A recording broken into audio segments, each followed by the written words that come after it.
prepayment penalties. The interest cannot be forgiven; it's only the principal. But it is once again intended that the principal will be forgiven probably this year. Also important to note is that the forgiveness of the loan is not taxable income.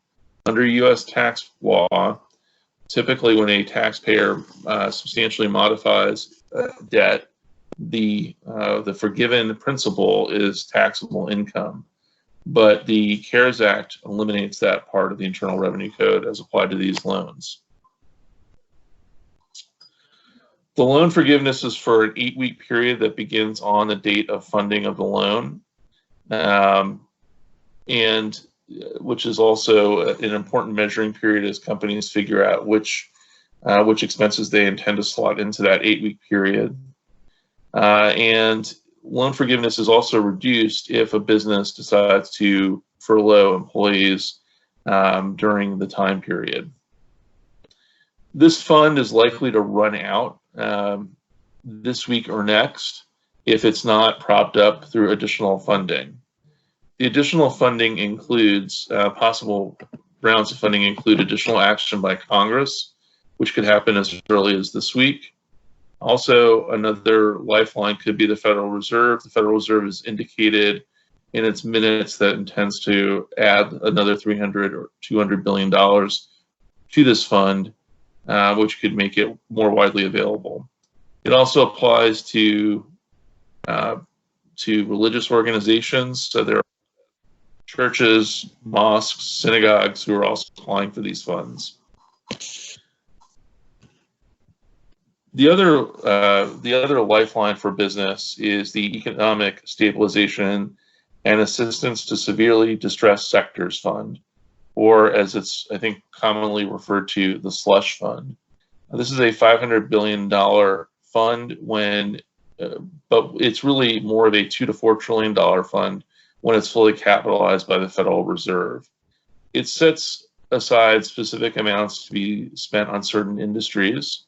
So there's an amount segregated for airlines, for businesses that are in cargo transportation, and for other businesses that are part of national security needs. But then the vast majority of the funds, roughly $450 billion, is set aside for all other businesses. These loans come with very difficult terms for taxpayers. So first, this loan cannot be forgiven. The Secretary does not have the authority to forgive part or all of the loan. The Secretary, and that cannot be waived. There are other terms that can be waived by the Secretary, but those terms are, once again, very difficult terms. So number one, the taxpayer, or a borrower, cannot engage in stock buybacks or pay dividends for the life of the loan, which is intended to be 5 years plus 1 year after. Borrowers must also retain their employment levels up to 90% based on the measuring period on March 24th, which may not be practicable for certain businesses. There are also strict limitations on employment compensation that begin at $425,000, which would affect basically all large multinationals. And then mid-sized businesses, which are businesses defined at 500 to 10,000 employees, have strict limitations on union bargaining that essentially makes it impossible for them to prevent unionizing in their shops. So these are the larger slush fund loan is certainly a much more challenging loan for businesses to take on, and we expect to see the terms of the larger loans issued as early as today, but no later than the end of this week. There are also a variety of tax provisions, and I'll just tick through them. There are provisions that are designed to keep employees in place.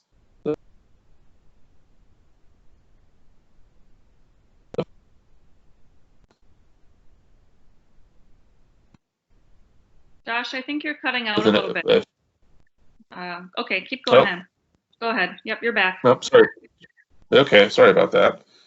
It is a credit of up to compensation for up to $10,000 per employee, which is effectively a $5,000 cash credit. The credit cannot be claimed if a taxpayer also signs up for the Paycheck Protection Program. So there's a choice that has to be made upfront by companies. Second is a deferral of the employer piece of payroll taxes. That deferral is for payments made in this calendar year. They must be paid 50% by the end of 2021 and the other 50% by the end of 2022, which is a very good deferral. There's also, looking on the business side of the ledger, there are some important provisions, including a 5-year NOL carryback. Congress had eliminated the carryback as part of tax reform. That carryback is reinstituted. And then lastly, I just want to highlight a modification to our thin capitalization rules. Currently, or before the CARES Act, tax reform had modified the limitation to 30% of EBITDA. That limitation is increased to 50% of EBITDA for tax years 2019 and 2020. So there's additional borrowing capacity for businesses that need to obtain financing. So I think at this point I will turn it over to our next speaker to talk about what India is doing.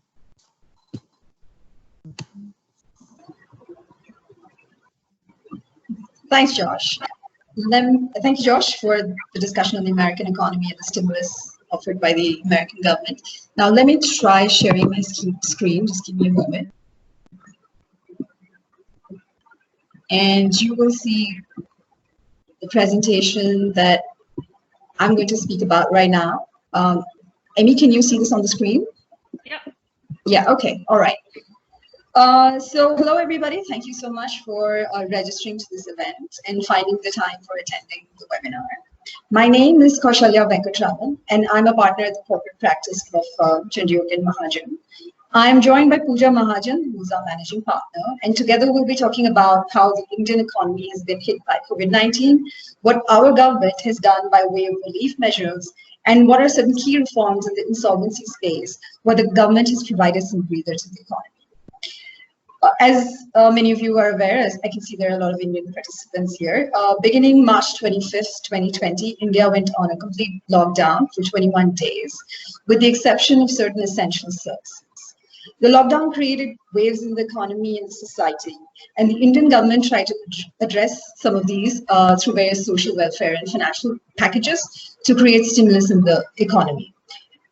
These can be broadly categorized into 3 categories. The first is the regulatory stimulus. This was through announcements made by the finance minister on March 24th and March 26th. These stimulus are in the form of extension of compliance-related filings, in certain instances, extension of payment of income tax and certain advanced tax payments without higher penalties. So the penalty of 12% was reduced to 9%. And some of the other easing of corporate compliance measures, which sort of aim to ease the compliance burdens of many companies. And also some insolvency-related announcements, which Pooja will be dealing with in greater detail. The second category is the social welfare stimulus, which was through various announcements. This largely aims at providing direct cash and food grains to the poor. The third is through economic stimulus. This is through the measures of the RBI on March 27th and April 1st. The links to these notifications are here in my PPT. I will try to keep it brief. In this presentation, we will mainly focus on the economic stimulus package, which was announced by the RBI, and they can be broadly classified into 4 categories. The first category is the measures which the RBI announced for expanding liquidity in the system, which is basically to increase cash which is available with the banks, such as the auctioning of the TLTROs, the reduction of the CRR which the banks need to maintain with the RBI, the increase in accommodation of MSF, which is basically the overnight borrowing which the banks can avail of from the RBI, and the widening of the monetary policy corridor from 60 from 50 basis points to 65 basis points. The second category was the easing of restriction on the banks, which is basically certain prudential norms which were supposed to have been implemented by April 1st have been deferred to October 1 and September 30. There are also easing of credit terms, including working capital and term loan. These have been, there's moratorium and deferment of interest. And Pooja will be talking about this in greater detail in the insolvency context. And also the extension on realization of export proceeds. As you know, India regulates capital as well as current account. Current account will limited extent. There are also timelines within which exporters must realize their export proceeds. So that timeline has been increased from 9 months to 15 months from the date of export. Shalia, could you make your screen a little bit bigger by clicking on the icon on the bottom right down by the 67%? Some of the people are having okay. I should increase that. Okay, sorry. Is it better for you guys? Yep, that's a little bit better. Yep, there you go. Thank you. All right. Okay, thanks. So I spoke a lot about these stimuluses, but what does it actually translate into for businesses? It translates into enhanced liquidity with the lending institutions. And it's hopeful that, you know, some of the enhanced liquidity will pass on to the companies and individuals. There's also relief in servicing of existing debt for individuals as well as companies. There's also relief in compliance burden.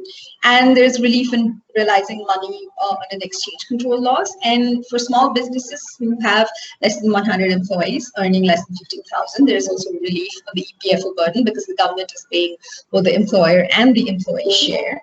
But is all of this really enough? And that is the question that, you know, has been, you know, burning in the minds of many Indians. All of the packages put together as from the Indian government amounts to 3.3% of the GDP of the country, which has been criticized as being not enough because a lot of developing as well as developed countries are looking of in excess of 10% of their GDP. So there are talks and there are, of course, you know, a lot of wish lists that the industry has put out from the government. Currently, there is expectation that a second round of fiscal stimuli will be announced, though there is no clarity on when that is going to be, or if at all, what those measures will be. Specifically, the industry has asked for a wish list of many things, including the latest one by ASSOCHAM, which has been released this evening. But some of these relate to basically the fact that the government should clear the private sector dues, the government should buy debt of stressed but viable companies, and using of the ESI funds to help employees provide wages. So you can see in the slide, this is what some of basis news reports what the industry and the public wants. But moving on from, I guess, the important question is, what is it that we are seeing is happening in India? I mean, we spoke about the relief packages what the industry wants, but in terms of what is the ground reality of what's happening in India, what we are seeing is we are seeing that there are, of course, a lot of discussion on force majeure clauses in contracts, both from the supply side as well as from the buy side. There are also a lot of labor law queries on management of labor, contract labor, and payment of wages to employees. And in the deal space, of course, there is a little bit of a slowdown in the number of deals, but definitely there is increase in health tech as well as deals in related pharma. And of course, in the VC space, we're seeing that existing investors are offering bridge financing to help companies tide over these times. And it is expected that in the private equity and distress space, there is going to be, of course, a lot of activity there post the lockdown and post some of the COVID discussion, the moratorium that is happening, because there are going to be a lot of companies which are, going to need a lot of restructuring, and which is what I think Pooja is going to deal with in the next upcoming slides. So I hand over the mic to Pooja.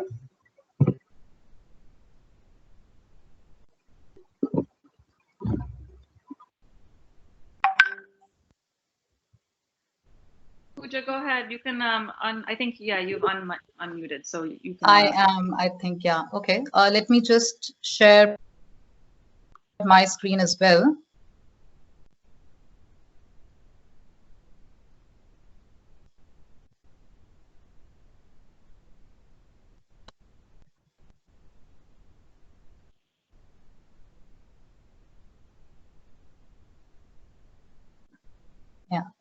Amy, can you see my screen? Yep, we sure can. Yep. Okay, great. Okay, then I'll start with my presentation. Hi, everyone. A very good morning and a very good evening to everyone. Thank you for joining us for the session. I'm Pooja Mahajan. I will be specifically dealing with the reforms that the government has announced to deal with the impending insolvencies that a lot of companies are likely to face with disruptions in COVID-19. There are two specific areas where reforms have been announced for this. The first is the moratorium that has been announced by the Reserve Bank of India on loan repayments. Broadly, there are two kinds of reliefs which have been offered. One is in respect of term loans, where a moratorium of 3 months has been granted on payment of installments as well as payment of interests. For working capital facilities, the banks have been permitted to allow a deferment of 3 months on payment of interest. And they've also been allowed to redraw the drawing power by recalculating the power and by reducing the margins and by reassessing the working capital cycles.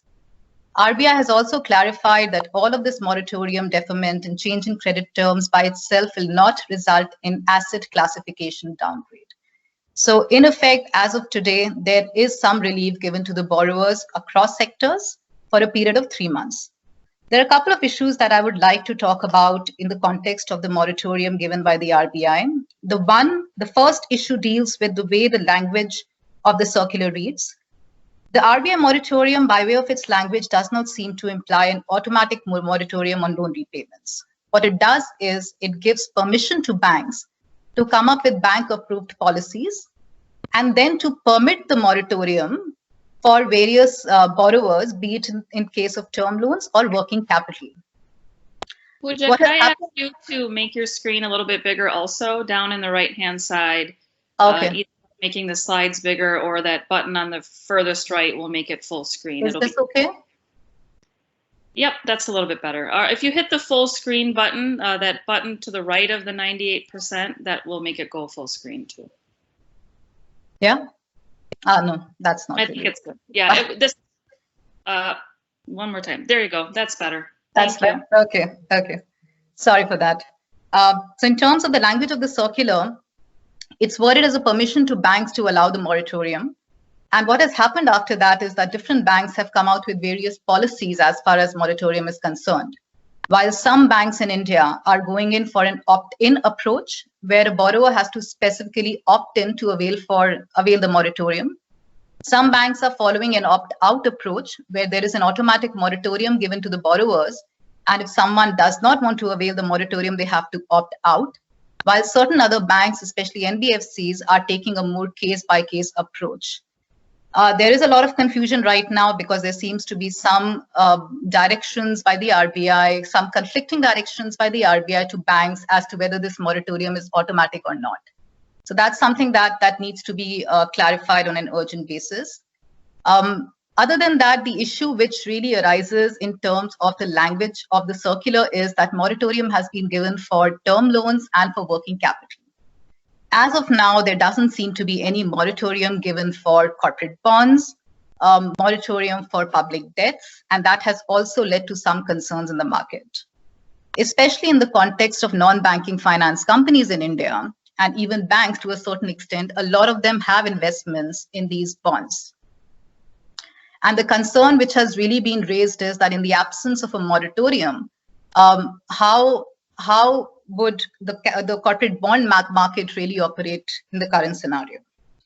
The second issue is also in respect of the liquidity itself.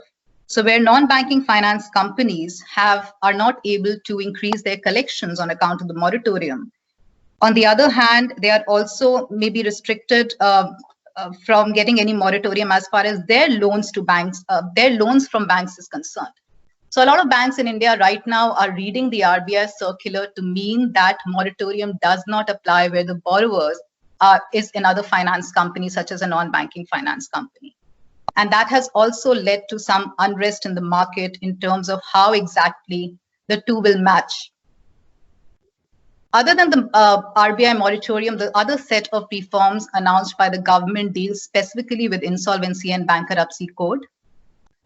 Like many other jurisdictions, India has also increased the minimal threshold for filings under the bankruptcy law. So while the earlier threshold of default was only 100,000 rupees, the threshold has now been increased to 10 million rupees. So to trigger an insolvency filing, that's the minimum level of default that needs to be there. Surprisingly, the code has not been amended to provide an extension for a statutory notice period, which is required under the IBC. While the increase in threshold has been welcomed by many, there have also been concerns raised by certain small and medium industries.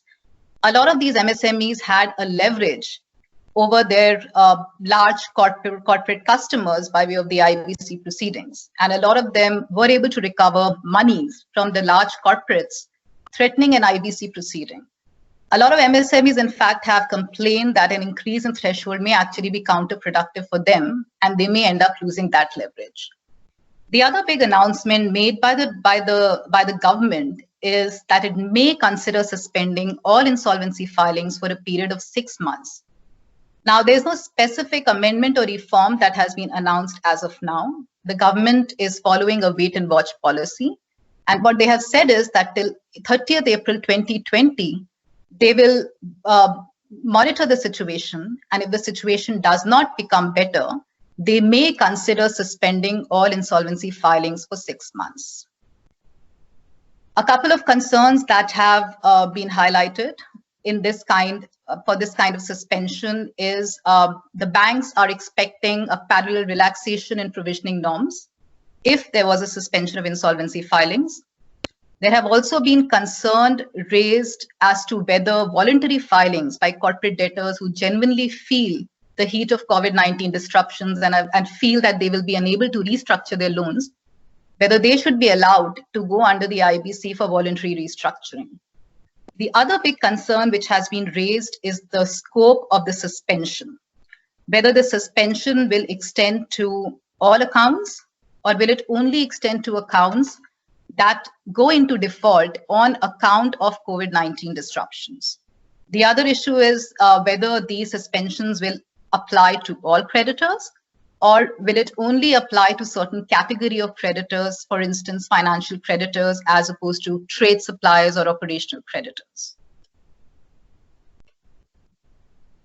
These are the only two specific reforms that have been announced in the IBC space. A lot of other jurisdictions have also undertaken reforms in respect of suspension of directors' duty to file during insolvency, as well as suspension of wrongful trading provisions. Now in India, there is no specific duty of directors to file under the Insolvency and Bankruptcy Code. We do have wrongful trading provisions, which unfortunately have not really seen an extensive interpretation in India. Until now, the wrongful trading provisions have not been interpreted to mean that the directors must necessarily file once the insolvency approaches. So we don't really expect any specific reforms as far as these provisions are concerned. The other issue that a lot of companies have highlighted is whether there needs to be a protection or incentives to suppliers of stressed companies. A lot of suppliers are wary of continuing to trade with stressed companies. Whether there needs to be any incentives to help them in their supply, whether they need to be given some kind of priority in case the company goes into bankruptcy, these reforms are also being considered. Overall, the COVID-19 has resulted in disruptions across all resolution and liquidation processes which are currently ongoing. There are various challenges that the resolution professionals dealing with these companies have highlighted so far. There are challenges in terms of compliance with various laws and regulations, which has still not been suspended fully. There are challenges in respect of access to bankruptcy courts, which are currently shut and are only operational for very urgent matters. There are challenges in respect of lack of funds on account of closure of business. Now, the distressed companies which are in insolvency are already cash trapped, and they are finding it very difficult to manage their fund flow because on one hand, there is a complete suspension of operations, and on the other hand, there are advisories asking them to pay the employees in the regular manner. Coupled with this is the fact that in India, the interim finance market is not very well developed for these insolvency companies. To ease some of the burdens, the timelines, the overall timelines prescribed under the IBC as well as the regulations for completing an insolvency process. Currently, the timeline is 270 to 330 days. Those timelines have been extended by saying that the lockdown period will be excluded from calculating these timelines. There are, of course, concerns raised in terms of that while there has been an exclusion, the timeline, the delay in the process would definitely lead to value erosion and increase in resolution costs. Other than that, one additional concern which has been highlighted is in respect of market for these stressed assets. A lot of resolution plans are currently pending before the bankruptcy courts, and there is fear that a lot of investors who had already committed to fund these companies may now try to back out using the force majeure clause or a material adverse effect clause in the resolution plans. There is also concerns that once the lockdown is lifted and the process starts again, are there enough buyers for these stressed assets? To deal with some of these situations, there have been suggestions by industry to have an RBI-funded AMC to buy some of these distressed assets, to have specific sector-focused reforms and specific sector-focused incentives to allow these companies to find buyers. These are broadly the measures which have been announced to prevent the insolvency, but more than anything else, we believe that what really needs to be addressed is how to fix the working capital cycle and how to deal with massive disruption in supply and demand chains. With this, I hand over to Deborah to talk about the insolvency reforms in the US. Thank you very much, Pooja. I think that you need to stop sharing your slides. Yeah, just give me 1 second. Your screen. And the good news for everybody is I don't have slides, because if I tried to share my screen, I would probably end up disconnecting. So, okay. So I would probably end up disconnecting. So I'm going to focus on a couple of things, and really it deals with the kinds of questions that we are getting from, and really I'm going to put them into 3 buckets. One is, what do you do if you have a customer in distress? What do you do if you have a supplier that's in distress? And then also, what do you do to deal with your own distress? So I will touch on these and kind of drive by really quickly, run through them. Let's start with the customer distress. So we were getting a lot of questions from people. I'm selling to somebody. And I think that they're going to go under. What do I do? And I think Pooja touched on this as well. Of course, everybody's asking for extended payment terms. And what we're telling people is, I think, first of all, you need to, when you look at your customers, to some extent, you need to separate them in terms of customers that may have had problems before COVID and customers who are experiencing this extraordinary problem because of COVID. In terms of looking at your customer relationship, one of the things that we talk to people about, particularly in the US, is what is the effect of a bankruptcy filing on your customer and your relationship. First thing that's important to note is that if you have a contract where you are required to supply to your customer, you cannot unilaterally terminate that contract after your customer's bankruptcy filing. You do have a priority with respect to goods that you've delivered within the 20 days before a bankruptcy filing in the US, and that gives you priority over other creditors, other unsecured creditors. However, we have to balance that against the fact that all customers are now asking for extended payment terms. And so you have to think about, well, if I'm going to give these extended payment terms, I'm really running the risk that I'm not going to qualify for that priority if the customer ultimately ends up in bankruptcy. The Bankruptcy Code will establish a process for filing claims.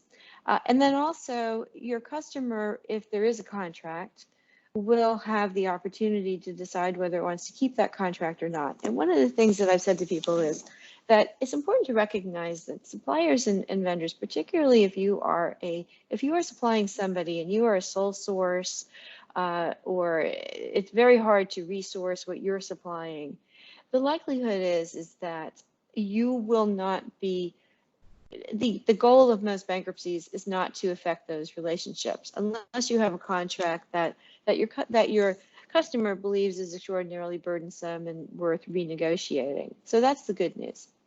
Let's talk about supplier distress. So what do you do if you have a supplier that's in distress? And we saw this starting, the supply chain disruption starting very early on, because especially when China was hit first, the first thing everybody was talking about outside of China was, what do I do about supply chain disruption? And how do I help my suppliers who may be experiencing distress? Again, I come back to the question, is the cause of the distress related to COVID or not? And because that may help you determine how you want to react to your supplier's distress. If there are mismanagement problems, if you are having problems with that supplier in the first instance, then the likelihood is that it's certainly not going to get any better in this environment. Some of the options that you have in terms of if you want to help out your suppliers to get them back on track are accelerating payments is really the flip side of what you do with a customer. Accelerating payments. Do you want to make a short-term loan to your suppliers? And even to the extreme, is it worth acquiring your suppliers? We had one client who said, well, my company can't supply me anything unless I pay off all their creditors. And my reaction was, well, at that point, maybe you should be thinking about, if you're going to pay off all their creditors, maybe you should be thinking about just acquiring them. So that's something to consider. But also you should be thinking about what are your options for resourcing that product, and what are the obstacles to doing that?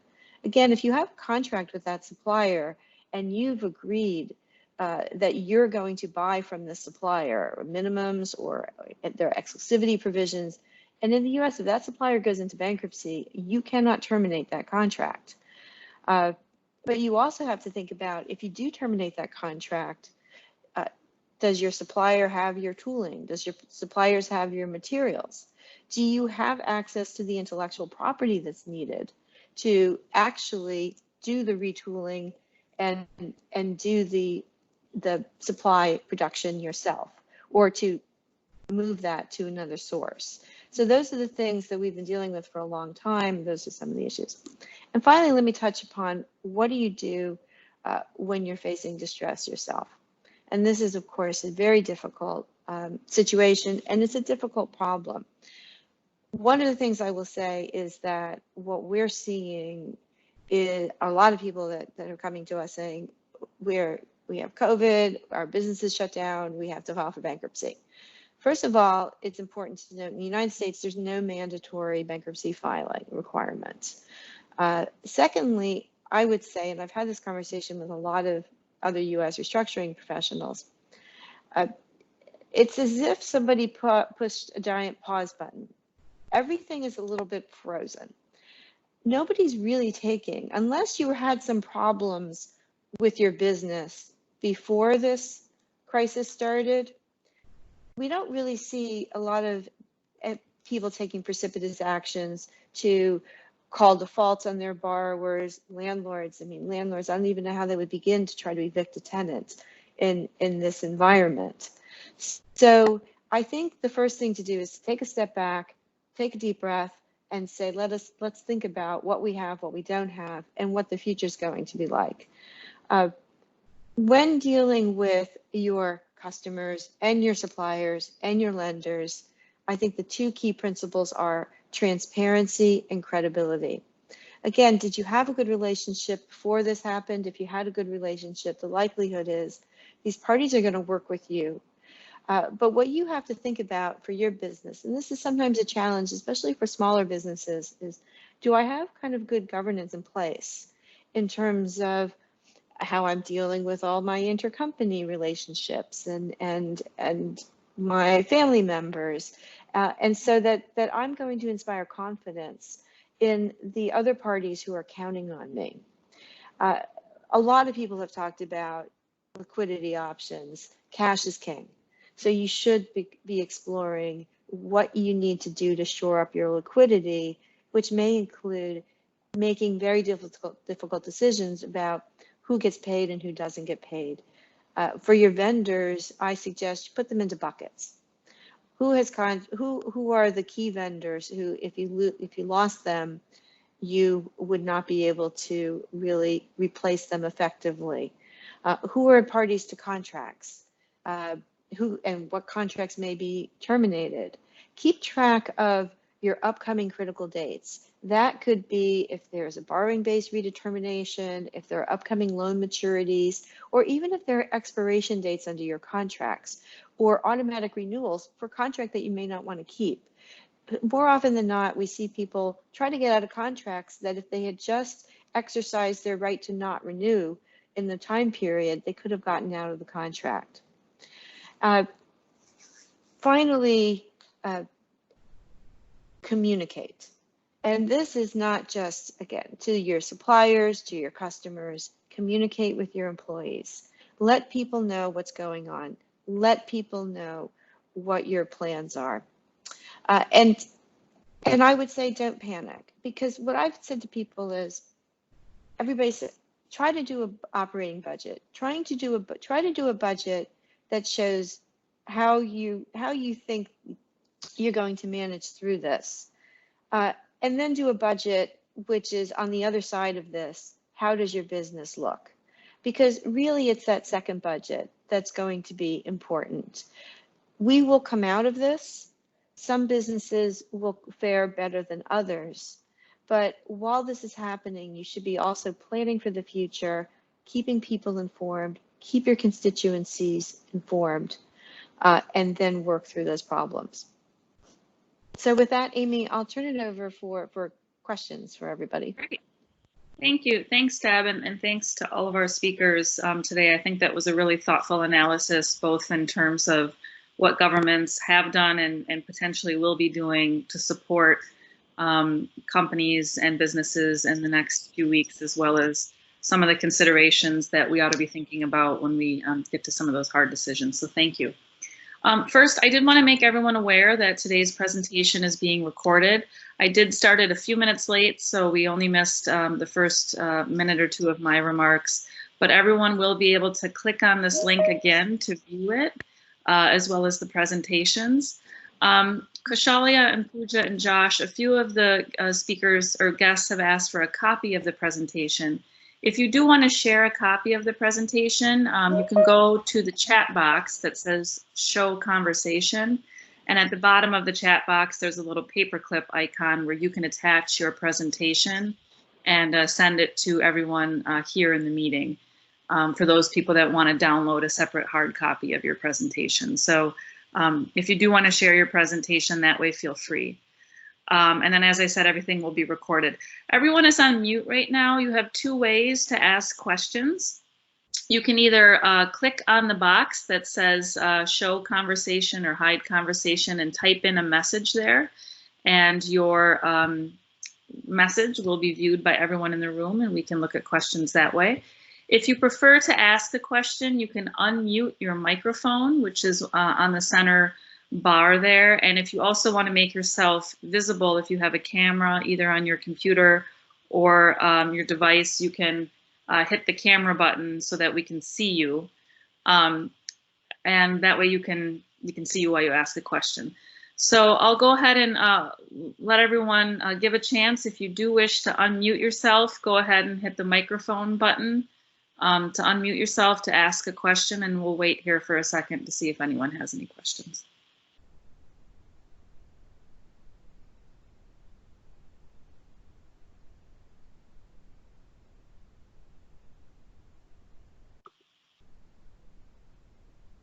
Okay, well, I know I'll let you all think of it again. If you want to unmute yourself, just click on the microphone.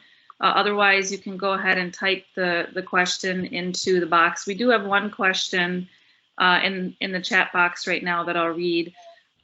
This is for Kaushalya and Pooja. It says, for the India team, as far as we are aware, there aren't any clear guidelines on opt-in, opt-out policies for banks.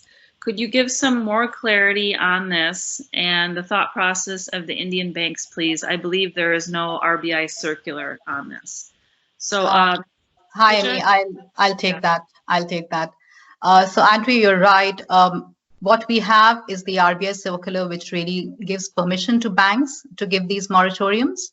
And it says that banks will come out with the policies. There is no clear guideline in terms of a circular. So if you're saying whether there's an RBI circular in public domain issued to the banks, which says that these are the policies that you need to follow in terms of opt-in and opt-out, as of now, there isn't none. There isn't any. But we understand that there are some conflicting instructions given to different banks in terms of whether this moratorium is automatic or not.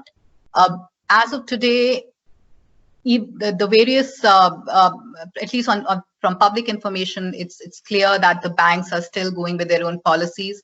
A lot of public sector banks, for instance, are doing an opt-in, opt-out rather than a case-by-case analysis. So they are saying that in case we are giving you an automatic moratorium, for instance, and in case you do not wish to avail the automatic moratorium, then you apply to us. There are also public sector banks which really talk about that there is no automatic moratorium, but everyone is eligible.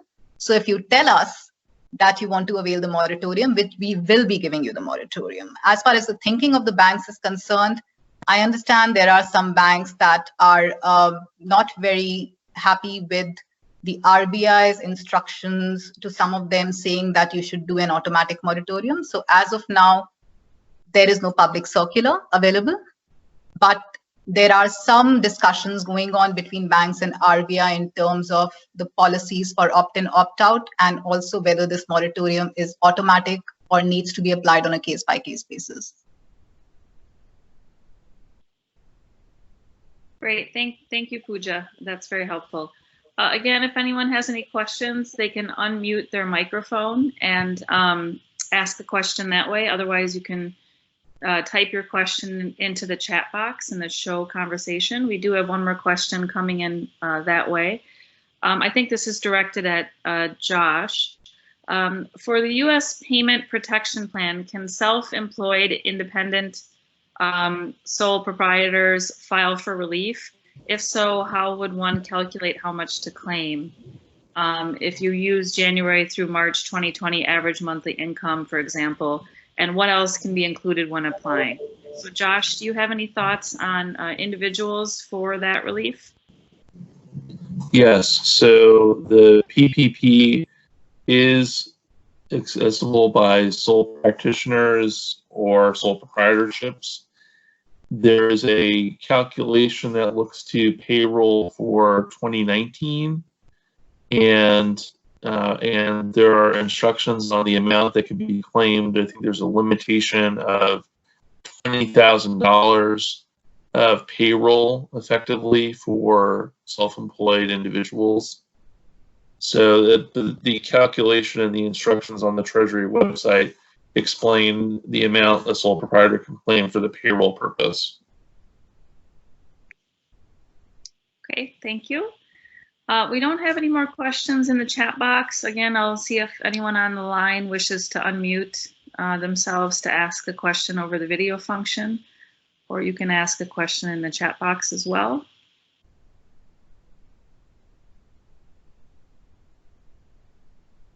All right, well, I think we can start to wrap up there. I know Deb and Josh and Kaushalya and Pooja would be happy to take any additional questions if you want to reach out to them directly on some of these. You know, they would be happy to do that. We have one more, Deb, I think that just came in for you. Let me throw it your way and then I'll wrap up. Is there a suspension of bankruptcy filings under consideration in the U.S.? Has there been any discussion about suspending bankruptcy filings? And you're on mute, Deb, so go ahead and unmute yourself and then you can start. Sorry, again. I was being so articulate. No, and really, I think it's a little bit different because when we talk about suspension of bankruptcy filings, My understanding is when we talk about in the context of the IBC, it's much more about whether a creditor can push a company into bankruptcy as opposed to a voluntary bankruptcy. But I'm not aware of any situation where there's been discussion about suspending involuntary bankruptcy filings in the U.S. A company always has the right, if it feels that it needs to go into bankruptcy. I would note that an involuntary filing by creditors in the U.S. is, in the first instance, under the best of circumstances, very difficult to achieve. You have to have, for the most part, 3 creditors who get together. They have to claim that you're generally not paying your debts. The company is generally not paying its debts as they come due. And if they put the company in and they're wrong, and I would say that a bankruptcy court is going to really look askance at somebody who was doing well up until COVID struck, and then there were some difficulties, and then some creditors put them in. It would be unusual, but if you put a company into an involuntary case, and then you're wrong, what can happen is that you can have sanctions assessed against you. So I don't think anybody has identified that as a huge area of concern. We've certainly not seen any increase in activity in terms of involuntary filings. Again, other than with respect to companies who may have had problems going into this situation. Okay, thank you very much. We will wrap up. I want to thank our speakers for joining us, and thanks for everyone joining us on the program today. Again, you will be able to view it. It's been recorded.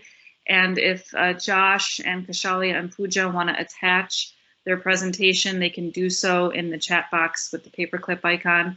I want to, on behalf of USIBC, I want to thank everyone for joining us. As many of you know, we are driven by our member concerns and issues. And so if there are ideas or recommendations that came out of today's conversation which you want USIBC to take forward, we have made a number of recommendations both to the US government and the Indian government on further reforms that should be passed or are needed.